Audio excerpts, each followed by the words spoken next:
안녕하세요, 햄쌤입니다. 제가 원래 블로그를 통해서 보건임용고시에 대한 정보를 적고 있었는데 또 글이다 보니까 한계가 있고 해서 영상으로 찾아올 예정입니다. 제가 작년에 임용고시를 준비하면서 이미 공부를 했던 친구들이라던가 선배 선생님들이 아무도 없었어요. 정보를 구하는 게 너무 힘들었었어요. 공부를 하면서 내가 합격하면 유튜브를 해서 나처럼 이렇게 갈 길 잃은 양들에게 정보를 줘야겠다라고 생각을 했는데 3월부터 일을 하다 보니까 일이 너무 많더라고요. 그리고 저도 신규이다 보니까 적응을 하는데 좀 시간이 걸려서 이제서야 유튜브로 찾아보게 되었습니다. 아무래도 제가 올인을 처음부터 한 게 아니고 7월까지는 일병행을 하면서 공부를 했고 8월부터 11월까지 4개월 동안만 올인을 했기 때문에 많은 분들이 일병행을 하면서 공부를 어떻게 했는지에 대해서 많은 질문을 해주셨더라고요. 그래서 어떻게 공부를 했는지 일단 풀어보려고 합니다. 저는 2월부터 준비를 시작했습니다. 정확하게 말하면 일단 저희가 한국사 자격증이 필요하잖아요. 3급 이상으로 해서 필요한데 그거를 급하게 준비를 하고 중순부터 인강을 끊고 듣기 시작했습니다. 거의 한 달 반이 좀 다른 사람들보다 뒤처져 있던 상태였어요. 이왕 한국사 얘기가 나온 겸에 짚고 넘어갈게요. 한국사 시험을 5월이나 중반에 보시는 분들도 몇 번 봤어요. 제가 공부를 하면서. 근데 한국사를 최대한 일찍 보시는 거를 추천드립니다. 왜냐면 공부를 하다가 중간에 한국사가 끼면 이 한국사를 하느라고 전공이라든지 교육학 공부를 못하게 돼요.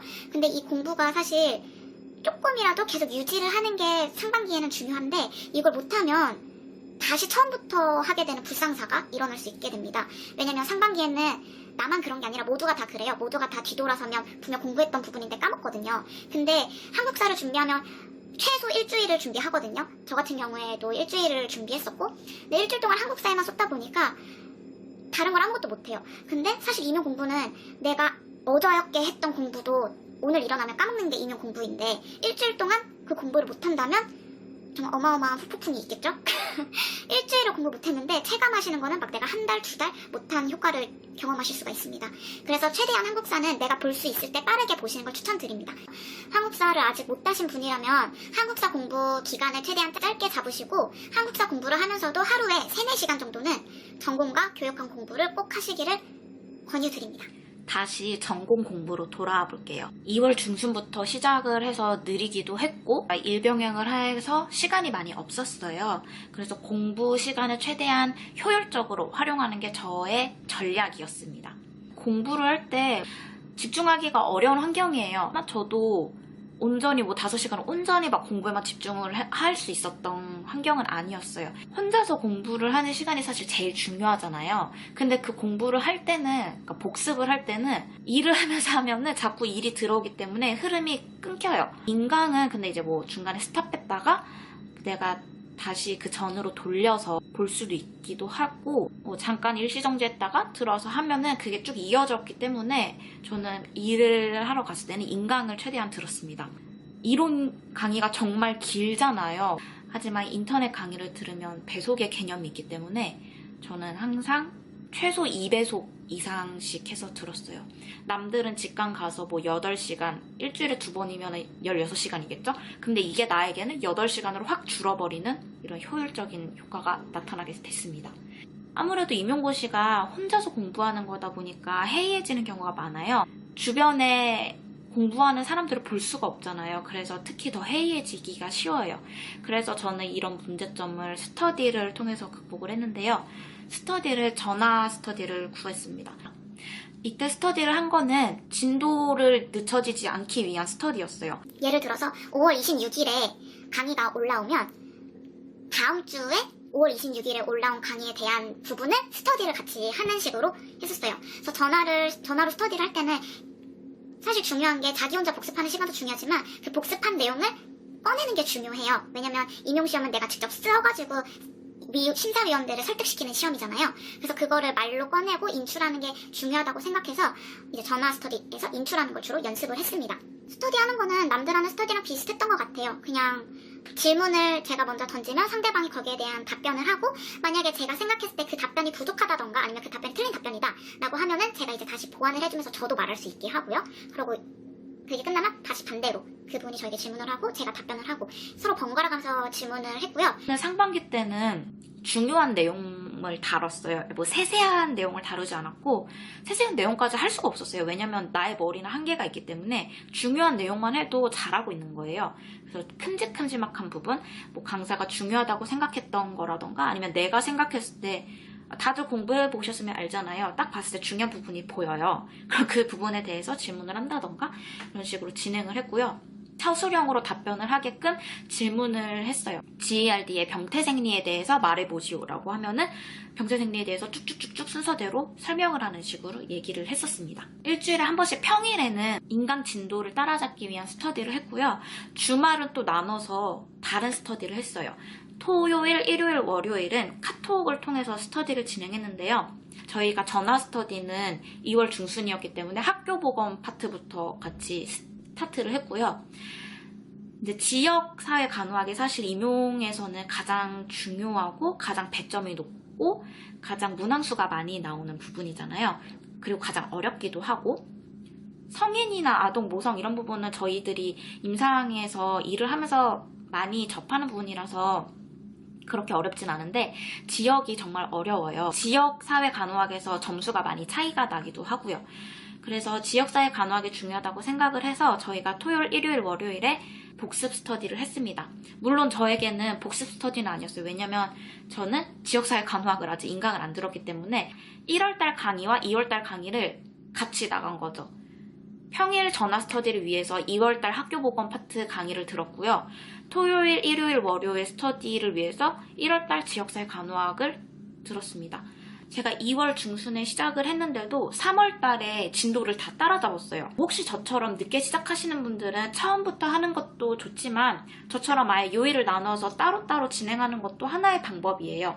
왜냐면 과목이 나눠져 있기 때문에 쭉 이어지는 게 아니잖아요. 그렇기 때문에 과목이 나눠져 있으니까 뭐 이 요일에는 이 과목, 이 요일에는 이 과목 이렇게 나눠서 하시는 것도 좋은 방법인 것 같습니다.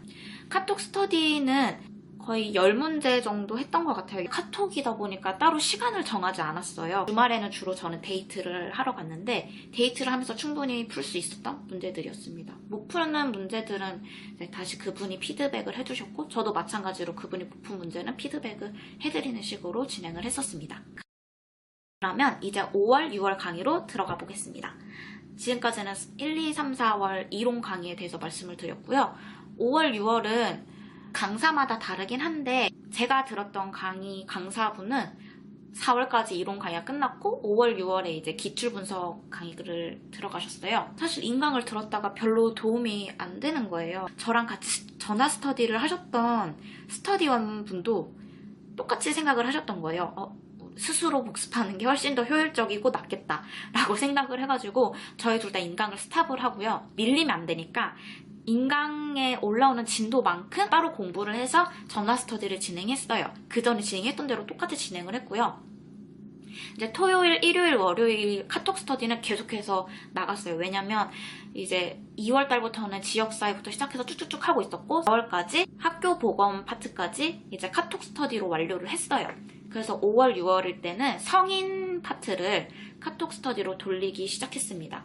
이때부터는 제가 밴드 스터디를 구하게 돼요. 5명이 모집이 됐어요. 저 포함해서 5명. 그래서 한 명씩 하루에 한 명씩 모두가 문제를 올려요. 한 문제씩. 그러면 총 5문제가 되잖아요. 의도한 건 아닌데 강사가 다르게 모집이 되었어요. 자기가 공부하고 있는 부분으로 하다 보니까 저랑 이제 전화 스터디를 같이 했던 스터디 쌤은 지역 파트를 하고 있었는데 다른 강사분을 듣고 있는 쌤들은 막 아동, 성인 이런 부분을 하고 있으니까 우리도 자동적으로 이제 막 갑자기 생각나는 부분을 공부하게 되고 아니면 중요한 걸 내시니까 다들 이제 이건 이랬었는데 하면서 약간 인지 자극도 되면서 더 공부를 하게 되는 계기였어요. 출퇴근길이 걸어서 거의 한 25분 정도?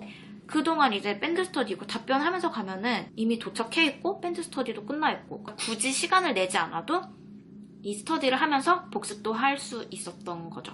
시간을 효율적으로 사용하면서 효과는 좋았던 스터디 방법이었습니다. 곧 6월이죠. 대부분의 학원에서 전국 모의고사를 봅니다. 참석한 사람들을 이제 채점을 해가지고 등수가 나와요. 나의 이제 객관적인 위치를 조금 확인을 할 수 있는 계기가 되고요. 좀 TMI이긴 한데 제가 이제 6월 모의고사를 보러 갔을 때 그 모의고사를 봤던 문제가 실제로 임용시험에서 나왔어요. 1차 시험 보러 가기 일주일 전인가? 그때 잠깐 이렇게 복습을 했었는데 그게 그대로 나와가지고 진짜 완전 깜짝 놀랐었어요. 어쨌든 시간이 되시는 분들은 내가 부족하다고 생각을 하시더라도 한번 가서 보세요. 보고 분위기도 느껴보시고요. 문제 형태도 느껴보시고 답안도 어떻게 쓰는지 한번 연습도 해보시고요. 객관적으로 나의 위치도 한번 확인해 보시면 어떻게 공부를 해야겠다라는 게 조금 나옵니다. 모든 곳에서 시험을 보지 않아도 되고요. 한 곳 아니면 두 곳 정도는 꼭 보시는 걸 추천드립니다. 저는 한 곳만 보긴 했는데 제가 봤던 학원은 임용고시 수강생들이 좀 적은 학원이었어요. 시험에 응시하는 인원 자체가 적다 보니까 그렇게 객관적이지는 않았다라는 게 저의 느낌이었습니다. 사람들도 많이 신청하는 학원 모의고사를 보시면 좀 더 도움이 되실 것 같아요. 그렇게 많은 걸 말하지 않은 것 같음에도 거의 20분이 넘어가고 있네요. 혹시라도 더 궁금한 게 있으신 분들은 블로그나 아니면 유튜브 댓글로 궁금하신 점을 달아주시면 제가 그 점을 참고해서 다음 영상 때 찾아올 수 있도록 하겠습니다. 아마 6월 말쯤에 다음 영상이 올라갈 것 같아요. 7월달 공부가 궁금하실 것 같아서 모의고사 강의를 어떻게 활용했는지, 모의고사 기간에는 어떤 식으로 공부를 했는지, 어떤 방법으로 공부를 했는지, 그리고 답안지 작성 요령에 대해서 한번 다뤄볼까 해요. 답안지 쓰는 요령을 아무도 알려주지 않기 때문에 저도 정말 많이 궁금했었고 다른 분들도 많이 궁금해 하셨어요. 그리고 지금 여러분들도 궁금해 하실 거라고 생각해요. 너무 답정론가요? 어쨌든 그에 대해서 따로 영상을 만들어 볼까 합니다. 이 외에도 궁금하신 게 있다면 댓글로 알려주시면 참고해서 꼭 영상을 만들도록 하겠습니다. 그리고 이 외에도 뭐 백지 쓰기 방법이라든지 목차 짜기 이런 것도 문의를 많이 주셨어요. 목차 쓰기를 한번 짚고 넘어갈게요. 저 같은 경우에는 5월쯤에 목차 짜기를 한번 했었어요. 근데 목차 짜기를 그때 하다 보니까 되게 소목차들이 엄청 많아졌어요. 제가 그 당시에는 공부가 많이 안 돼 있던 상태였기 때문에 목차를 일일이 막 제목을 하나하나 다 적었어야 됐던 거예요. 그래서 쓰다가 너무 오래 걸려가지고 나에겐 시간이 금인데 포기했어요. 그래서 포기하고 넘어가고 하반기 때 책을 보지 않고 혼자서 인출을 하려고 하는데 목차가 없으니까 조금 힘든 거예요. 그래서 제가 9월인가 10월쯤에 목차를 만들었어요. 근데 그때 목차를 만드니까 그냥 큰 제목만 쓱쓱 쓰고 넘어가는데도 제가 그 큰 제목만 보고도 그 안에 있는 모든 내용들을 다 인출을 할 수가 있었거든요. 누적된 학습량이 있기 때문에 목차가 적어져도 그만큼 제가 인출을 많이 할 수 있었어요. 그래서 목차 짜기는 상반기보다는 하반기쯤에 하시고 그걸로 이제 인출을 하시는 거를 추천드립니다. 목차를 짜놓으면 나중에 인출할 때 되게 편해요. 그리고 백지 쓰기도 많이 문의를 주셨는데 백지 쓰기는 제가 상반기에는 전혀 하지 않았어요. 하반기에 백지 쓰기를 했기 때문에 한 8월, 9월 이때쯤에 백지 쓰기에 대해서 영상을 올리도록 하겠습니다. 오늘은 여기까지 할게요. 더 알찬 정보로 다음 영상에서 만나 뵙도록 하겠습니다. 안녕히 계세요.